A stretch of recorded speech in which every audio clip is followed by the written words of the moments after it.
Mutton అనేక పోషకాలను కలిగి ఉంటుంది, కానీ ఎక్కువగా ఐరన్, జింక్, సెలీనియం ఉంటుంది.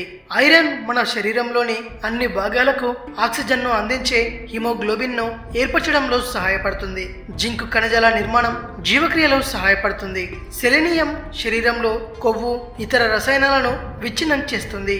ఈ మాంసంలో విటమిన్ ఏ, సి, డి ఉంటాయి. ఈ విటమిన్లు మంచి దృష్టి, బలమైన దంతాలు, ఎముకలను బలంగా ఉంచుతాయి. ఇది మానసిక ఆరోగ్యాన్ని ప్రోత్సహించే కేంద్ర నాడీ వ్యవస్థను కూడా చురుకుగా ఉంచుతుంది. వీటిలో iron 10%, calcium 1%, vitamin A, C, D 0%, కొవ్వు 21%, ప్రోటీన్ 25%, పొటాషియం 301, ఎస్రా, సోడియం 72%, కొలెస్ట్రాల్ లెవెల్స్ 97% ఉంటాయి. కాబట్టి వారానికోసారైనా మటన్ తినడం ఆరోగ్యానికి చాలా మంచిది. ఈ వీడియో గనక మీకు నచ్చినట్లయితే లైక్ చేయండి, షేర్ చేయండి. మరిన్ని ఇంట్రెస్టింగ్ వీడియోస్ కోసం రీమిక్స్ కింగ్ ఛానల్ని సబ్స్క్రైబ్ చేయండి.